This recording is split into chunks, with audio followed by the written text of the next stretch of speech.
Como vai? Tudo bem? Nesta aula, vamos retomar o estudo da geometria plana. Tenho certeza que você já deve ter construído um liga-pontos. Uma sequência de pontos numerados que você deve unir com pedacinhos de reta para formar uma figura. Na matemática, muitas dessas figuras são chamadas de polígonos. Vejamos os assuntos da aula de hoje. Polígonos, quadriláteros notáveis. Imagine um conjunto de pontos num plano, só que 3 a 3 não alinhados, 3 a 3 não colineares. Observe a tela.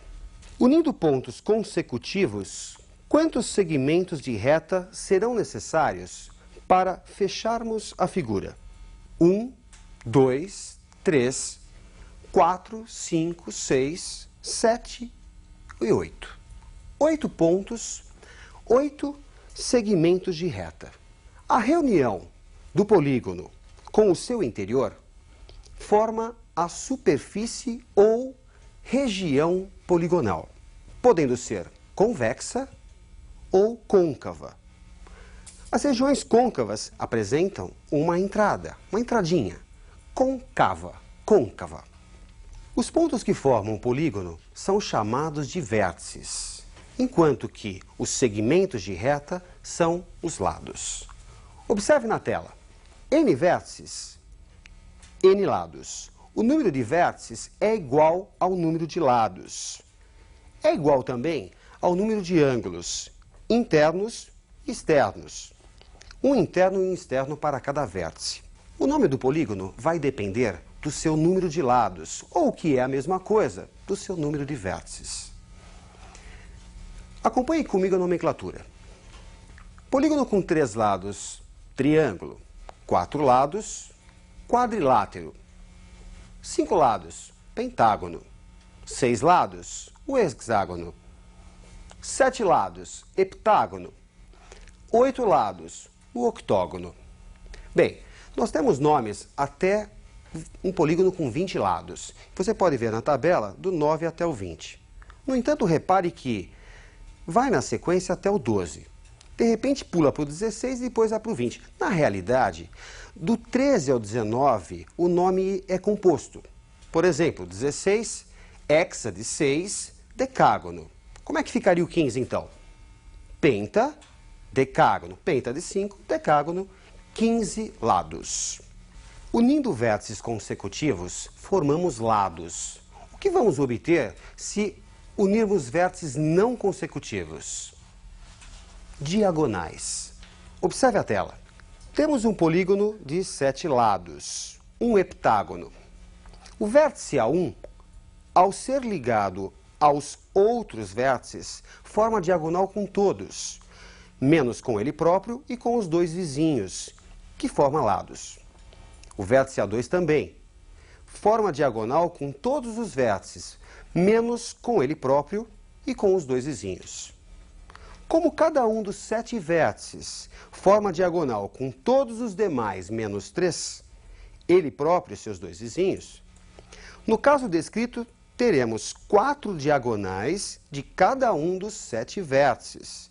No entanto, como cada diagonal começa num vértice e termina em outro vértice, a diagonal A1 a 4, por exemplo, é a mesma que a diagonal A4 a 1, o produto 4 vezes 7 conta 2 vezes cada diagonal. Portanto, podemos obter o número de diagonais fazendo 4 vezes 7 dividido por 2. 14 diagonais neste exemplo. Genericamente, podemos então calcular o número de diagonais de um polígono multiplicando o número de diagonais de cada vértice pelo número de vértices e dividindo por 2. Para um polígono com n lados, D, o número de diagonais, é igual a n menos 3 vezes n sobre 2. A soma dos ângulos internos de um triângulo é igual a 180 graus. Essa informação que nós vimos no início da geometria plana, dificilmente você irá esquecer. Qual será a soma dos ângulos internos de um polígono com um número maior de lados? Um decágono ou um icoságono, por exemplo? Vejamos na tela. Temos um polígono com 8 lados, um octógono. Escolhido um vértice, por exemplo, A2, tracemos as diagonais que partem desse vértice. Como podemos perceber, do octógono se obtém 6 triângulos. Uma diferença numérica de 2 unidades. Num polígono com n lados, formaremos n-2 triângulos. Como cada triângulo contribui com 180 graus, a soma dos ângulos internos pode ser obtida pelo produto 6 vezes 180 graus, 1080 graus. Genericamente, para um polígono de n lados, podemos calcular a soma dos ângulos internos multiplicando o número de triângulos, n-2, por 180 graus. Se há soma de ângulos internos, deve haver soma de ângulos externos. Acompanhe na tela. A soma do ângulo interno com o ângulo externo em cada vértice é igual a um ângulo raso, 180 graus. Somando todos os externos e internos, deixo a cargo do aluno verificar, com base no exposto, que a soma dos ângulos externos de qualquer polígono é igual a 360 graus. Curioso, a soma dos externos não depende do número de lados. É valor fixo para qualquer polígono. Vale sempre 360 graus.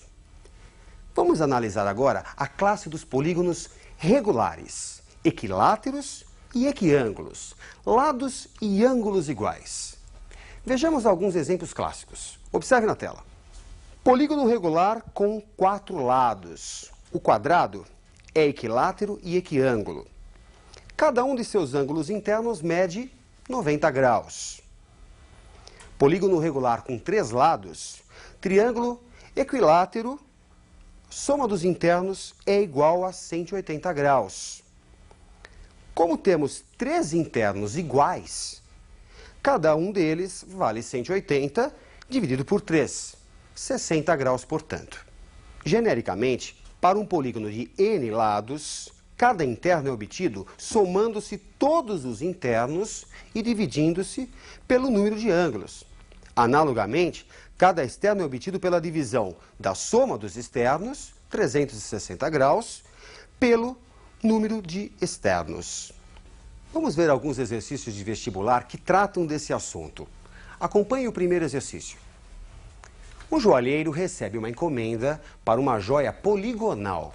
O comprador exige que o número de diagonais seja o triplo do número de lados. Nessas condições, que forma poligonal terá a joia? No exercício, é dado que o D, número de diagonais, é o triplo do número de lados, D igual a 3n. Mas nós sabemos que o número de diagonais é dado pela relação n menos 3 vezes n sobre 2. Tira-se o D, coloca-se 3n. Assim, temos a expressão 3n igual a n menos 3 vezes n sobre 2. Simplificando essa expressão, dividindo os dois membros por n, resulta 3 igual a n menos 3 sobre 2. Multiplicando os dois membros por 2, temos que 6 é igual a n menos 3. N, portanto, é igual a 9. Trata-se de um eneágono, um polígono com 9 lados, que tem, portanto, 27 diagonais. Vamos a mais uma questão de aplicação. Observe na tela. Qual o valor inteiro mais próximo da medida do ângulo interno do heptágono regular da moeda de 25 centavos de real? Por tratar-se de uma figura regular, cada um de seus ângulos internos é obtido somando-se todos os ângulos internos e dividindo pelo número de ângulos. Neste caso, o número de lados ou número de ângulos é 7.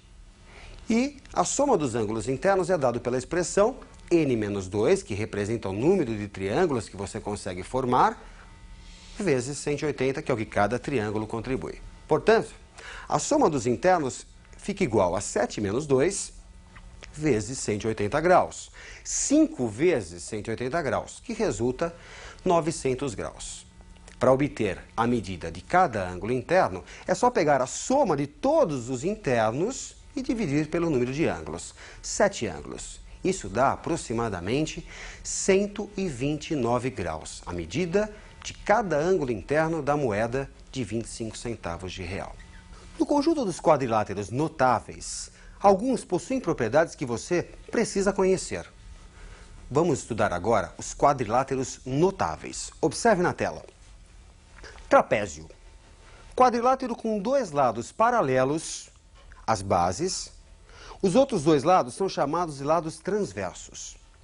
Um trapézio especial é o trapézio isósceles, em que os lados transversos têm a mesma medida. Outro trapézio especial é o trapézio retângulo, em que um de seus lados transversos é perpendicular às bases. Quadrilátero com lados opostos paralelos, o paralelogramo, tem lados opostos congruentes e suas diagonais se interceptam no ponto médio de cada uma delas. Seus ângulos opostos também são congruentes. Paralelogramo com ângulos iguais, o retângulo tem diagonais congruentes.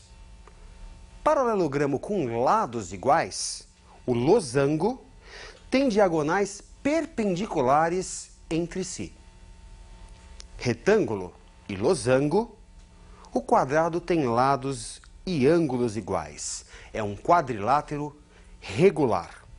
Acompanhe uma questão de aplicação sobre esse assunto. Observe na tela. O quadrilátero da figura ABDE é um quadrado e o triângulo ABC é equilátero. Calcule a medida do ângulo CDA. Como o quadrado tem lados iguais e o triângulo tem lados iguais, e esses dois têm um lado em comum, podemos dizer que o triângulo BCD é um triângulo isósceles de base CD. Assinalando com Y os ângulos da base, temos que Y mais 60, ângulo interno do triângulo equilátero, junto ao vértice B, mais 90, interno do quadrado, tem que ser igual a 180 graus. Soma dos internos do triângulo BCD, isósceles de base CD. Assim, podemos dizer que 2y mais 150 é igual a 180 graus. 2y é igual a 30. Y é igual a 15 graus. O ângulo que se quer determinar é o ângulo formado entre o segmento AD, que é a diagonal do quadrado, e o segmento CD. No entanto, a diagonal AD divide o ângulo reto, o ângulo do quadrado, em 2 de 45. Portanto, x mais 15 deve dar 45. 15, o ângulo obtido anteriormente. Conclusão, x igual a 30 graus. Procure treinar bastante todos esses conceitos hoje na aula. Ótimos estudos e até a nossa próxima aula.